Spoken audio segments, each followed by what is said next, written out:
name is Juliet Leung and I'm 7 years old. Today we will be doing a beautiful landscape. So let's start on the background. Let's start with orange. I mixed it with white paint since that orange was like way too dark. Whoa, that's good. So it might look a bit white to you. Like there might be streaks of white. There is already. I'm pouring the pink.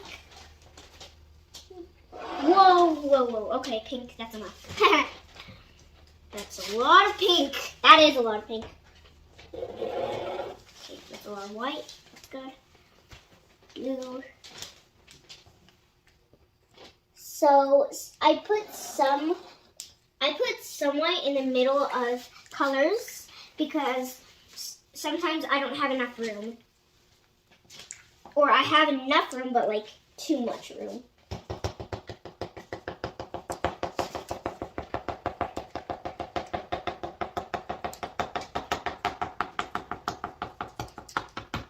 There we go. Now let me do green. I'm going to do this. I'm not faster than usual, but...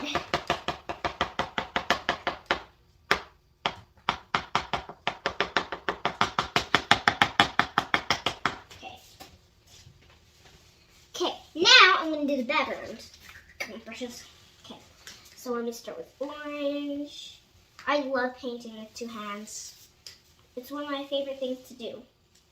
Apart from reading, of course. So the background, I'm not going to air dry it. I'm just going to brush dry it. Or brush dry it. Now, this is how I wash my brush. I do it dirtiest, medium cleanest, and then cleanest. Now let me take this brush and then go over it again.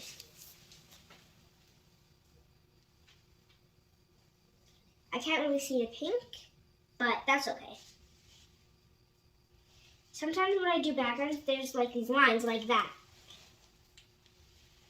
So I need to keep brushing it. So once you do the background, then you put your hand against the paint, then grab your pencil, then do two little lines. Then that's your river. So now we're going to do clouds. So you take a cotton ball, then you dip it in gray and white. The gray and white, or the gray always has to be on the bottom. Then you dab it on the canvas on top, because clouds are always on top. And there you have your clouds. You can do 2, 3, 4 clouds, whatever number you want.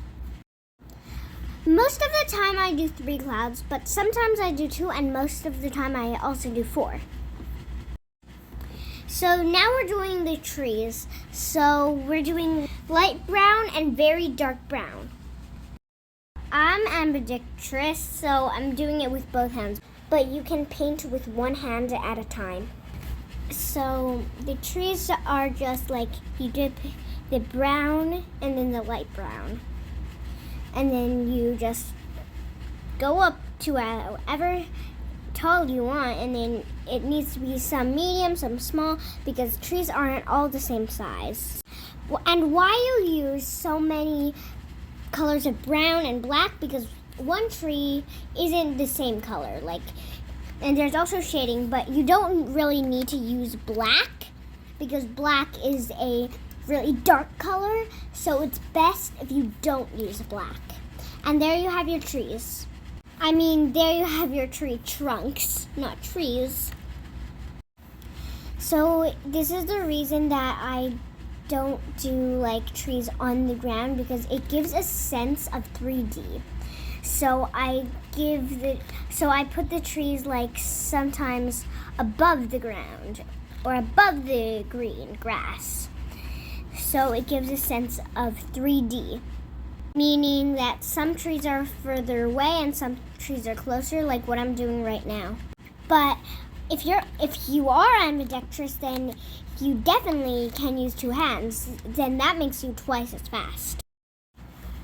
So for the branches, I do squiggly lines because not all branches are straight. That would be a weird tree.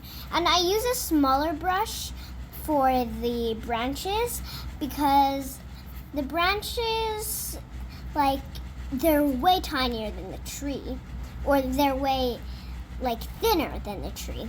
So that's why I use a tinier brush for the branches. So there you have your branches.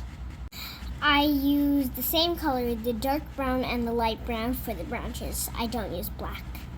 It'd be better if you don't do the black anyway, so just remember that. Don't use the black. And also, my dark brown is really dark. So now it's time for the grass. So I use a very, very dry brush. So you dip your very big and dry brush into a very dark hunter green. So the hunter green, you just dip it into there, and then you need to dab it like a lot until it's like super spaced out. And there you have your grass.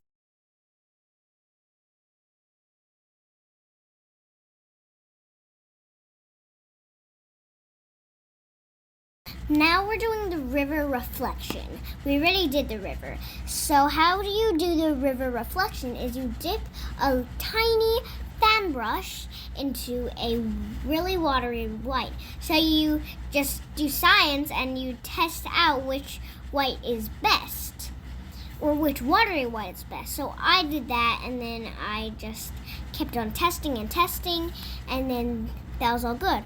So there you have your river reflection. As you can see, I've started on my leaves, and I do 2 fan brushes, or you do 1, because if you're ambidextrous, do both hands. If you're not, just do 1. So I use 2, or you can do 1 fan brush, sizes 12 and 8, or you can do 12, or you could do 8. So, and then I dip it in some lighter green than the grass, and then I just brush it on 1 stroke because the wind is blowing one way, of course. And there you have your leaves. So now I'm doing a white horse. She's named Dana because I have a real horse named Dana, and right now she's sick. So usually I stop right here, but I decided to add my horse, Dana, because I wanted something to remember her. So right here I needed more white, so that's why my mom came around and gave me more white, because she's my assistant. How I do the horse is I paint 2 circles, then I connect them together with a little half a circle on the bottom, then I do a long triangle for the neck on top of the first circle, as you can see, and then I do a little square head, then I round it off, and then do a little snout. Then I color it in, and then color in the triangle and circles, and then so make sure you don't paint outside the lines, even though paint is very forgiving. And then you paint the back of the body, or the second circle. So now you connect the 2 circles with a little curved line on the bottom. And then you color that in also. And then you do like a little line that's curved the same way as the one on the bottom. And now the legs. So you do, just like what I'm doing right now, a straight line for the first circle and a little like curved one for the back one. And then you do like a curved one for like right next to it. That's the third leg. And then you do like a little like curved at the end, at the top, like where I'm doing it right now. Now I paint the neck, and then I fill some more of the rest of the body with a little bit more white. Now I'm starting to shade some of the outlines with the gray.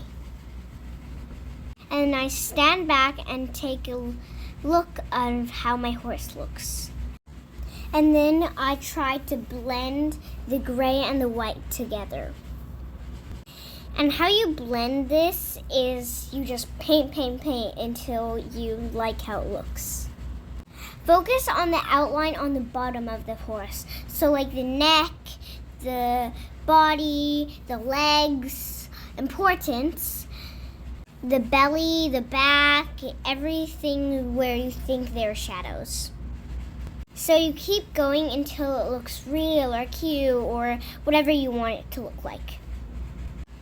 So if it's too dark, add some more white. If you think it needs, or if it's too light, then add some more gray. So right now I'm doing the eyes with a little of black. And then right now I'm going to do the mouth and then a little nose.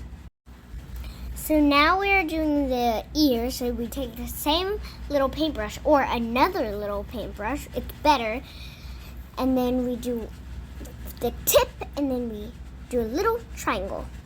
Pew. And now I'm doing the mane. So we just do the mane like little brush strokes, even though it's going against the wind. And the tail is the same way. So mane and tail are the same. When you paint your mane and your tail, make sure it's not a big blob of white and you have little streaks, and leave some room. And you keep going until you like your horse. Thanks for watching!